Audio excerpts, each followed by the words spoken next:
بسم الله الرحمن الرحيم. ألف لام را تلك آيات الكتاب المبين إنا أنزلناه قرآنا عربيا لعلكم تعقلون نحن نقص عليك أحسن القصص بما أوحينا إليك هذا القرآن وإن كنت من قبله لمن الغافلين إذ قال يوسف لأبيه يا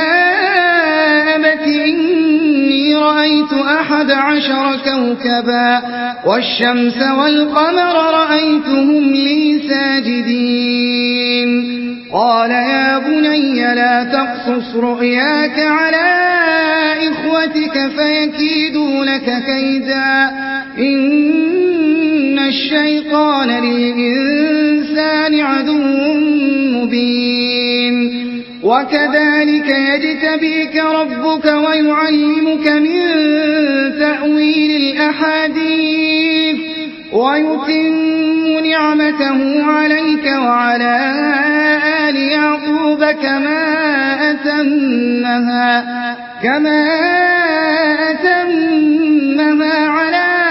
أبويك من قبل إبراهيم وإسحاق إن ربك عليم حكيم لقد كان في يوسف وإخوته آيات للسائلين إذ قالوا ليوسف وأخوه أحب إلى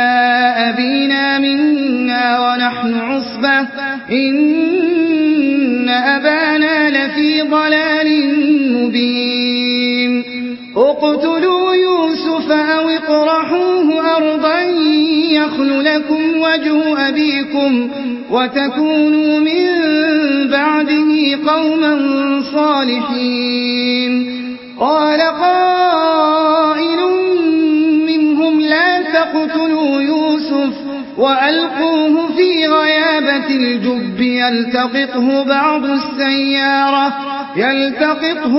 السيارة إن كنتم فاعلين قالوا يا أبانا ما لك لا تأمنا على يوسف وإنا له لناصحون أرسله معنا غدا يرتع ويلعب وإنا له لحافظون قال إني ليحزنني أن تذهبوا به وأخاف أن يأكله الذئب وأنتم عنه غافلون قالوا لئن أكله الذئب ونحن عصبة إنا إذا لخاسرون فلما ذهبوا به وأجمعوا أن يجعلوه في غيابة الجب وأوحينا إليه لتنبئنهم بأمرهم هذا وهم لا يشعرون وجاءوا أباهم عشاء يبكون قالوا يا أبانا إنا ذهبنا نستبق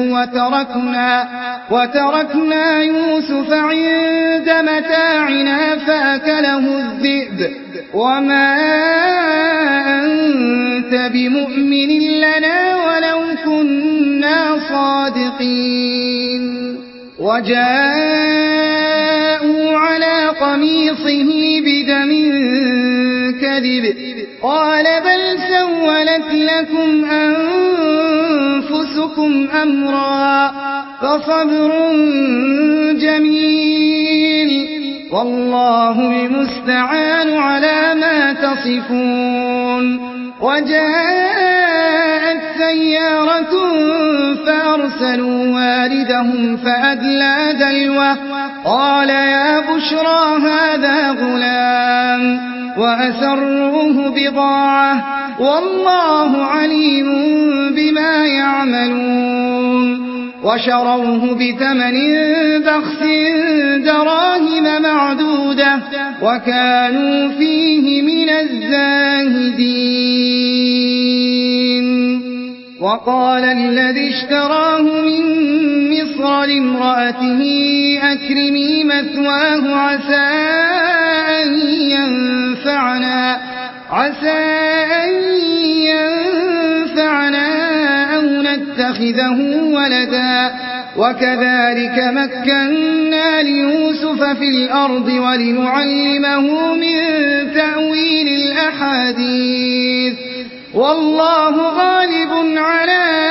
أمره ولكن أكثر الناس لا يعلمون ولما بلغ أشده آتيناه حكما وعلما وكذلك نجزي المحسنين وراودته التي هو في بيتها عن نفسه وغلقت الأبواب وقالت هيت لك قال معاذ الله إنه ربي أحسن مثواي إنه لا يفلح الظالمون ولقد همت به وهم بها لولا أن رأى برهان ربه كذلك لنصرف عنه السوء والفحشاء إنه من عبادنا المخلصين واستبق الباب وقدت قميصه من دبر وألف يا سيدها لدى الباب قالت ما جزاء من أراد بأهلك سوءا إلا أن يسجن أو عذاب أليم قال هي راودتني عن نفسي وشهد شاهد من أهلها إن كان قميصه قد من قبل فصدقت وهو من الكاذبين وإن كان قميصه قد من دبر فكذبت وهو من الصادقين فلما رأى قميصه قد من دبر قال إنه من كيدكن إن كيدكن عظيم يوسف أعرض عن هذا واستغفري لذنبك إنك كنت من الخاطئين وقال نسوة في المدينة امرأة العزيز تراود فتاها عن نفسه قد شغفها حبا إنا لنراها في ضلال مبين فلما سمعت بمكرهن أرسلت إليهن وأعتدت لهن متكئا وآتت كل واحدة منهن سكينا وقالت اخرج عليهن فلما رأينه أكبرنه وقطعن أيديهن وقلن حاش لله ما هذا بشرا إن هذا إلا ملك كريم قالت فذلكن الذي لمتنني فيه ولقد راودته عن نفسه فاستعصم ولئن لم يفعل ما آمره ليسجنن وليكونن من الصاغرين قال رب السجن أحب إلي مما يدعونني إليه وإلا تصرف عني كيدهن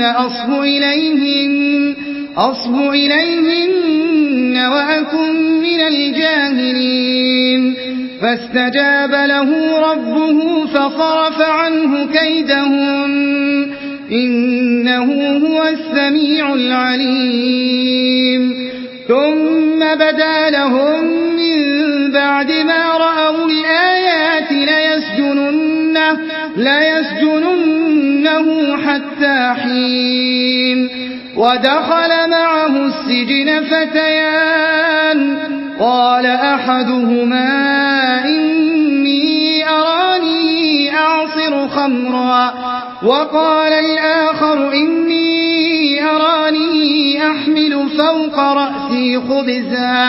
فوق رأسي خبزا تأكل الطير منه نبئنا بتأويله إنا نراك من المحسنين قال لا يأتيكما طعام ترزقانه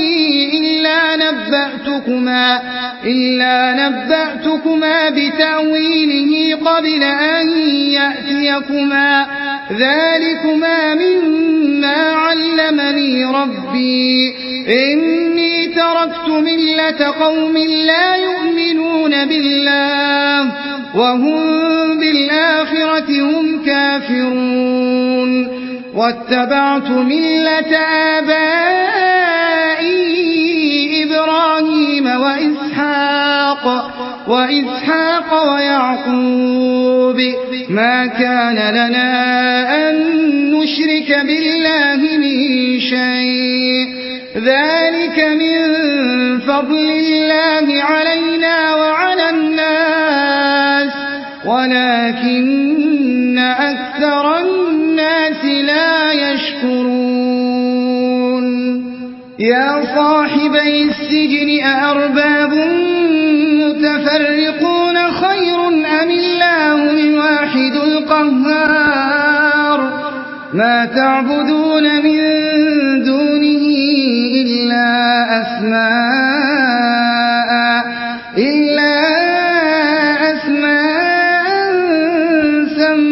سميتموها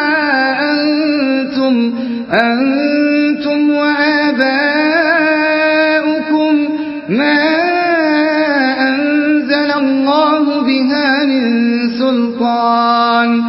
إن الحكم إلا لله أمر أن لا تعبدوا إلا إياه ذلك الدين القيم ولكن أكثر الناس لا يعلمون يا صاحبي السجن أما أحدكما فيسقي ربه خمرا وأما الآخر فيصلب فتأكل الطير من رأسه قضي الأمر الذي فيه تستفتيان وقال للذي ظن أنه ناج منهما اذكرني عند ربك فأنساه الشيطان ذكر ربه فلبث في السجن 9 سنين وقال الملك إني أرى 7 بقرات سمان يأكلهن 7 عجاف و7 سنبلات خضر وأخر يابسات يا أيها الملأ أفتوني في رؤياي إن كنتم للرؤيا تعبرون قالوا أضغاث أحلام وما نحن بتأويل الأحلام بعالمين وقال الذي نجا منهما وادكر بعد أمة أنا أنبئكم بتأويله فأرسلون يوسف أيها الصديق أفتنا في 7 بقرات سمان يأكلهن 7 عجاف و7 سنبلات خضر وأخر يابسات لعلي أرجع إلى الناس لعلهم يعلمون قال تزرعون 7 سنين دأبا فما حصدتم فذروه في سنبله إلا قليلا مما تأكلون ثم يأتي من بعد ذلك 7 شداد يأكلن ما قدمتم لهن إلا قليلا مما تحصنون ثم يأتي من بعد ذلك عام فيه يغاث الناس وفيه يعصرون وقال الملك ائتوني به فلما جاءه الرسول قال ارجع إلى ربك فاسأله ما بال النسوة اللاتي قطعن أيديهن إن ربي بكيدهن عليم قال ما خطبكن إذ راوتن يوسف عن نفسه قلن حاش لله ما علمنا عليه من سوء قالت امرأة العزيز الآن حصحص الحق أنا راودته عن نفسه وإنه لمن الصادقين ذلك ليعلم أني لم أخنه بالغيب وأن الله لا يهدي كيد الخائنين وما أبرئ نفسي إن النفس لأمارة بالسوء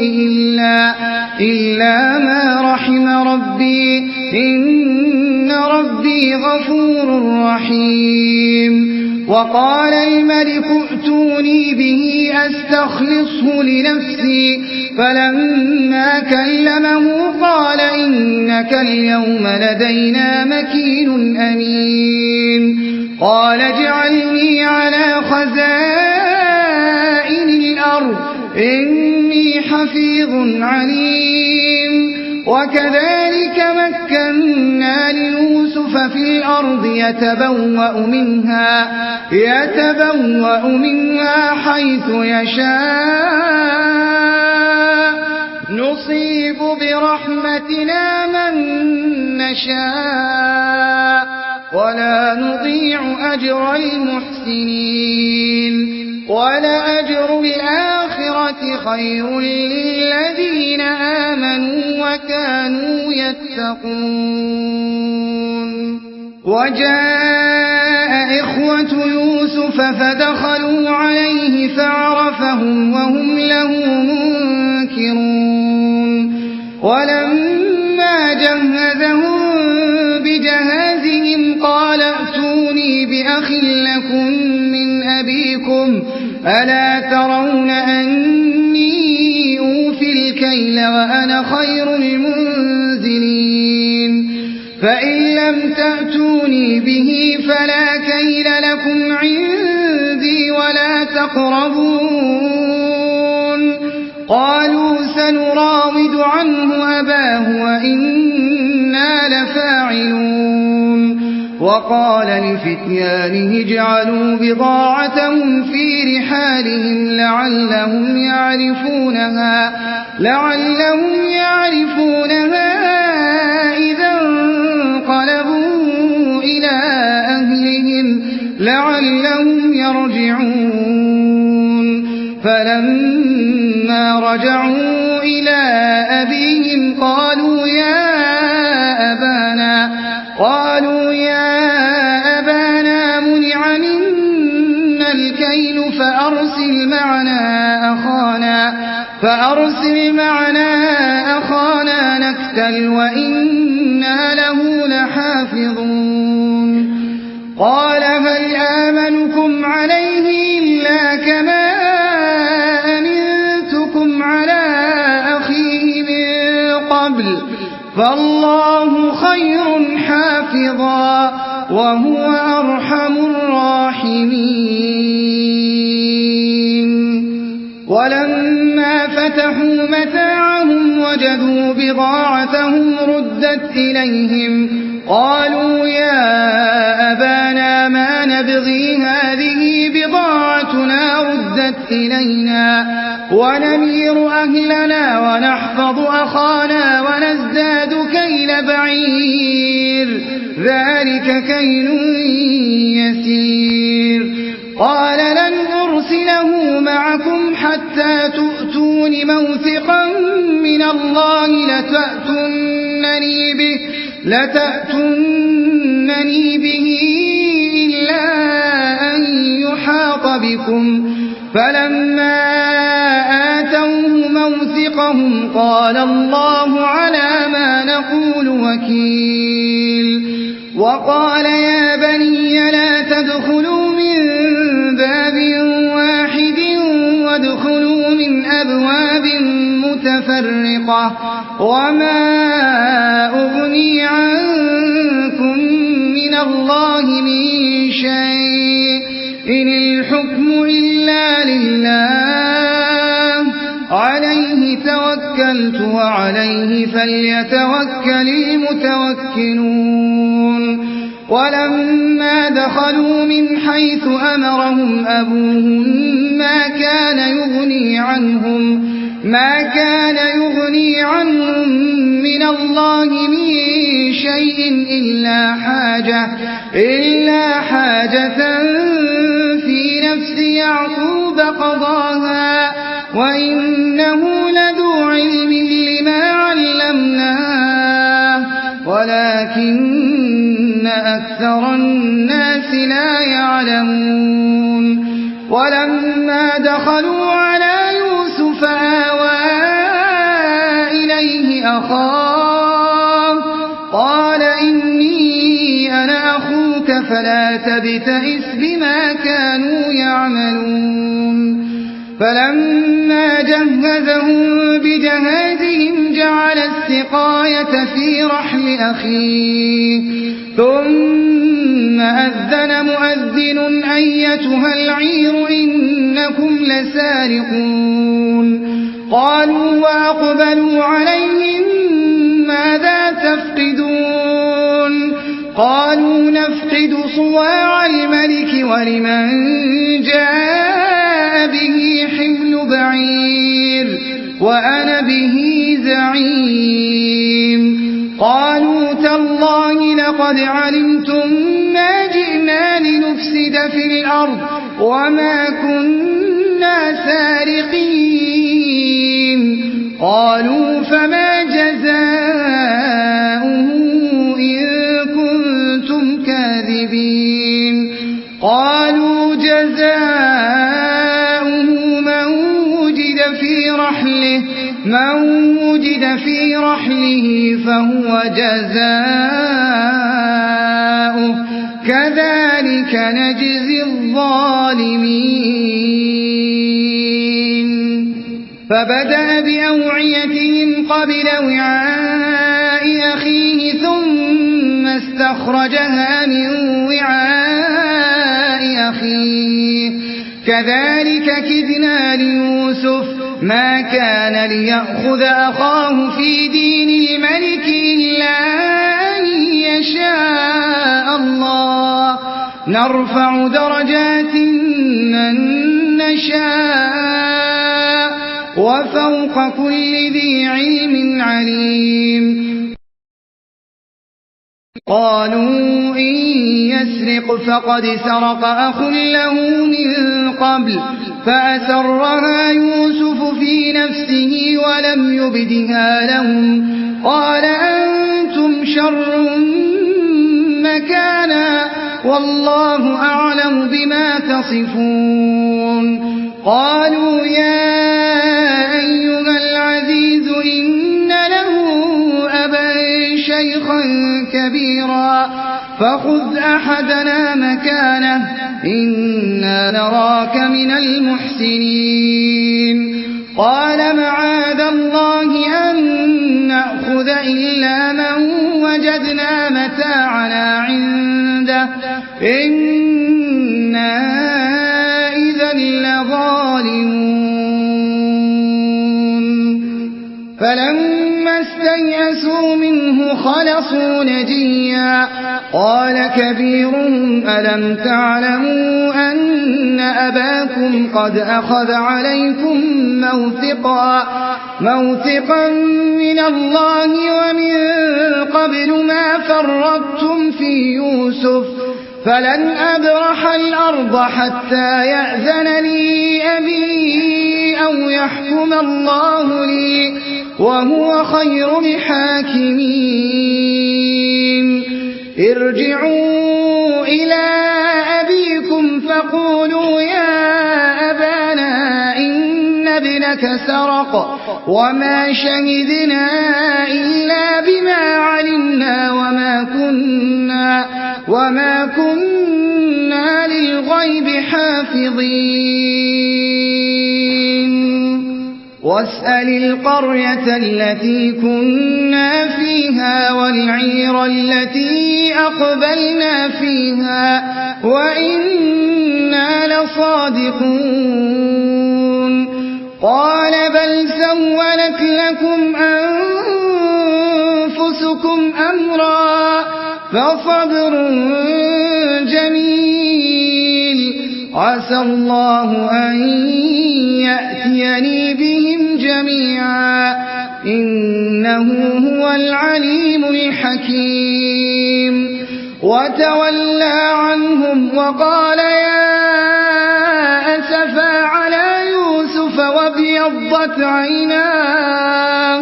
وابيضت عيناه من الحزن فهو كظيم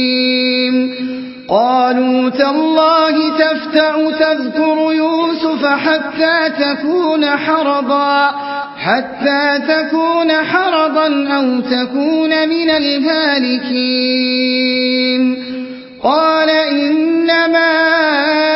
أشكو بثي وحزني إلى الله وأعلم من الله ما لا تعلمون يا بني يذهبوا فتحسسوا من يوسف وأخيه ولا تيأسوا من روح الله إنه لا ييأس من روح الله إلا القوم الكافرون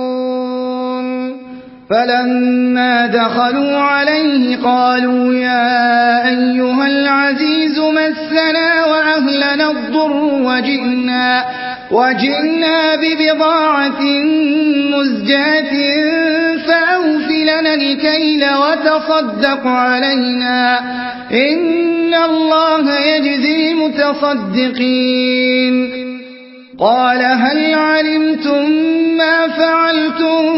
بيوسف وأخيه إذ أنتم جاهلون قالوا أئنك لأنت يوسف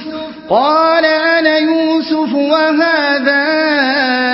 أخي قد من الله علينا إنه من يتق ويصبر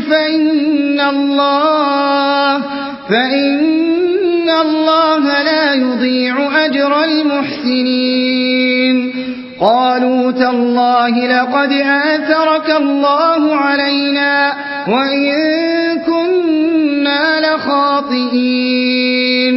قال لا تثريب عليكم اليوم يغفر الله لكم وهو أرحم الراحمين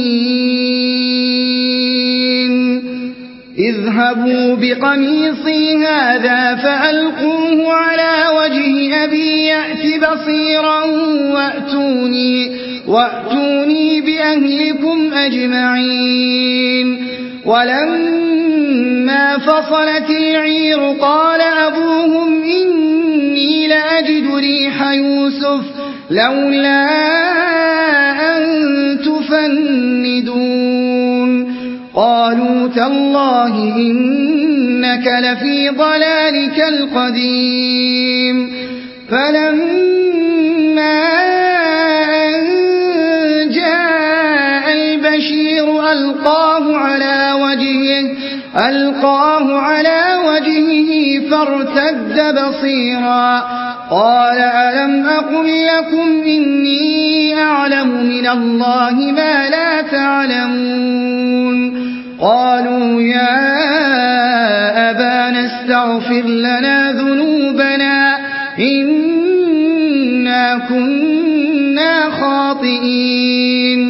قال سوف أستغفر لكم ربي إنه هو الغفور الرحيم. فلما دخلوا على يوسف آوى إليه أبويه وقال ادخلوا مصر إن شاء الله آمنين. ورفع أبويه على العرش وخروا له سجدا وقال يا أبت هذا تأويل رؤياي من قبل قد جعلها ربي حقا وقد أحسن بي إذ أخرجني من السجن وجاء بكم من البدو من بعد أن نزغ الشيطان بيني وبين إخوتي إن ربي لطيف لما يشاء إنه هو العليم الحكيم. رب قد آتيتني من الملك وعلمتني من تأويل الأحاديث فاطر السماوات والأرض أنت ولي في الدنيا والآخرة توفني مسلما وألحقني بالصالحين. ذلك من أنباء الغيب نوحيه إليك وما كنت لديهم إذ أجمعوا أمرهم وهم يمكرون. وما أكثر الناس ولو حرصت بمؤمنين وما تسألهم عليه من أجر إن هو إلا ذكر للعالمين. وكأين من آية في السماوات والأرض يمرون عليها وهم عنها معرضون. وما يؤمن أكثرهم بالله إلا وهم مشركون. أفأمنوا أن تأتيهم غاشية من عذاب الله أو تأتيهم الساعة بغتة وهم لا يشعرون. قل هذه سبيلي أدعو إلى الله على بصيرة أنا ومن اتبعني وسبحان الله وما أنا من المشركين. وما أرسلنا من قبلك إلا رجالا نوحي إليهم من أهل القرى أفلم يسيروا في الأرض فينظروا كيف كان عاقبة وَمَثَلُ الَّذِينَ مِن قَبْلِهِمْ وَلَدَارُ الْآخِرَةِ خَيْرٌ لِّلَّذِينَ اتَّقَوْا ۗ أَفَلَا تَعْقِلُونَ حَتَّىٰ إِذَا اسْتَيْأَسَ الرُّسُلُ وَظَنُّوا أَنَّهُمْ قَدْ كُذِبُوا جَاءَهُمْ نَصْرُنَا فَنُجِّيَ مَن نَّشَاءُ وَلَا يُرَدُّ بَأْسُنَا عَنِ الْقَوْمِ الْمُجْرِمِينَ لَقَدْ كَانَ فِي قَصَصِهِمْ عِبْرَةٌ لِّأُولِي الْأَلْبَابِ مَا كَانَ حَدِيثًا يُفْتَرَىٰ وَلَٰكِن تَصْدِيقَ الَّذِي بَيْنَ يَدَيْهِ وَتَفْصِيلَ كُلِّ شَيْءٍ وَهُدًى وَرَحْمَةً لِّقَوْمٍ يُؤْمِنُونَ